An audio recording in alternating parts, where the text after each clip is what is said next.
இனிமையான நண்பர்களே, அன்புள்ளம் கொண்ட சொந்தங்களே, அனைவருக்கும் வணக்கம். ரவீந்திரன் துரைசாமி, பத்திரிகையாளர், ஊடக விவாதத்தில் பேசுபவர், ஊடகவியலாளர் என்றெல்லாம் சொல்லப்படுபவர். ஒரு காலத்தில் பாட்டாளி மக்கள் கட்சியில் இருந்தவர். இப்பொழுது பல்வேறு ஊடகங்களில் தமிழக அரசியலை பற்றி பேசிக்கொண்டிருப்பவர். அவர் பெரும்பாலும் நாம் தமிழர் கட்சியின் ஒருங்கிணைப்பாளர் சீமானுக்கு ஆதரவாக பேசியிருக்கிறார். கிட்டத்தட்ட அவர் ஒரு சீமான் ஆதரவாளர் என்று சொல்லப்பட்டது.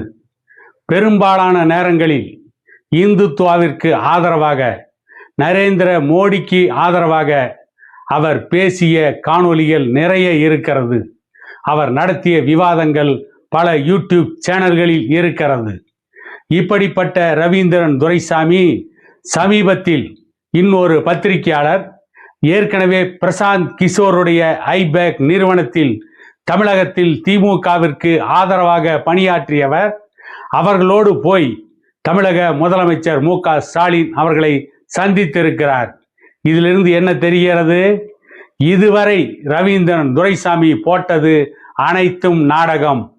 அவர் சீமானுக்கு ஆதரவாக இருக்கிறார், அல்லது இந்துத்துவாவிற்கு ஆதரவாக, பிரதமர் நரேந்திர மோடிக்கு ஆதரவாக தமிழ்நாட்டிலே ஊடகங்களிலே செயலாற்றி கொண்டிருக்கிறார் என்பதெல்லாம் அப்பட்டமான பொய்யாக இன்றைக்கு வெளிச்சத்திற்கு வந்திருக்கிறது. அவர் இந்த பரபரப்பான அரசியல் சூழ்நிலையில் தமிழக முதலமைச்சர் மு.க. ஸ்டாலின் அவர்களை சந்திக்க வேண்டிய அவசியம் என்ன, தேவை என்ன? ஏனென்றால் இந்த பரபரப்பான சூழ்நிலையில் திமுகவிற்கு ஆதரவான கருத்துக்களை, தமிழக முதலமைச்சர் ஸ்டாலினுக்கு ஆதரவான கருத்துக்களை ஊடகங்களில் பரப்ப வேண்டும்.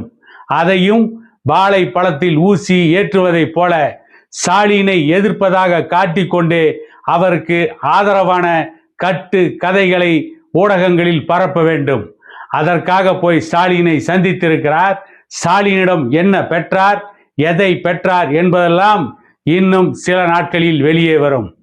பாட்டாளி மக்கள் கட்சியில் மருத்துவர் ஐயா அவர்களுக்கும் அன்புமணி அவர்களுக்கும் பிரச்சனை ஏற்பட்ட பொழுது மருத்துவர் ஐயாவிற்கு ஆதரவாக ஆரம்ப காலத்தில் பேசிய இதே ரவீந்திரன் துரைசாமி சில மாதங்களில் அந்தர்பல்ட்டி அடித்து அன்புமணிக்கு ஆதரவாக பேசினார்.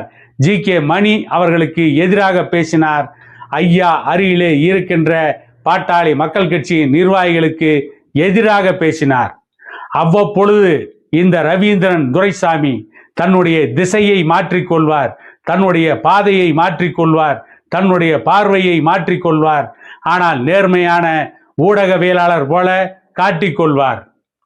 ஏற்கனவே மதன் ரவிச்சந்திரன் நடத்திய ஒரு ஊடக துப்பு துளக்கும் நிகழ்ச்சியில் இந்த ரவீந்திரன் துரைசாமி கணையாளியை பரிசு பெற்றது அந்த ஊடகத்தினுடைய காணொளிகளில் வெளிவந்து அன்றைக்கே ரவீந்திரன் துரைசாமியின் முகத்திரை கிழிக்கப்பட்டது. ஆனாலும் இவர்கள் கொடுக்கின்ற பணத்திற்காக, வாங்குகின்ற பரிசுக்காக, வாங்குகின்ற அன்பளிப்புக்காக தொடர்ந்து எப்படி வேண்டுமானாலும் நிறம் மாறுகின்ற பச்சோந்தியாக ரவீந்திரன் துரைசாமி இருக்கிறார்.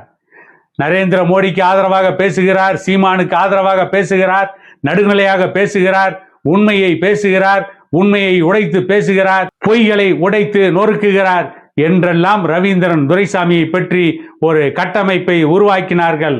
ஆனால் இன்றைக்கு தமிழக முதலமைச்சர் மு.க. ஸ்டாலினை சந்தித்து, அதுவும் மு.க. ஸ்டாலின் அவர்களுடைய ஆதரவாளர்களுடன் இணைந்து மு.க. ஸ்டாலினை சந்தித்து இந்த ரவீந்திரன் துரைசாமி ஊடகத்திலே ஒரு பசுத்தோல் போர்த்திய புலி. இந்த ரவீந்திரன் துரைசாமி ஒரு ஊடக வியாபாரி இல்லை, ஊடக விபச்சாரி என்பதை காட்டியிருக்கிறார். கடந்த காலங்களில் ரவீந்திரன் துரைசாமி ஒரு நிலையான கொள்கை இல்லாத பேர்வழி, ஒரு நிலையான ஊடக விவாதம் செய்யாத பேர்வழி, நேரத்திற்கு நேரம் நிறம் மாறிய பச்சோந்தி. எப்பொழுதெல்லாம் அவருக்கு லாபம் கிடைக்கிறதோ அதற்கு தகுந்தாற்போல் தன்னை மாற்றிக்கொள்கின்ற ஒரு ஊடகவியலாளர் என்பது இன்றைக்கு ஊருக்கு, உலகத்திற்கு, நாட்டுக்கு வெட்ட வெளிச்சமாக தெரிகிறது என கூறிக்கொண்டு மீண்டும் ஒரு காணொளியில் உங்களை சந்திக்கும் வரை உங்களிடமிருந்து விடைபெறுவது உங்கள் எடப்பாடி துரைசாமி.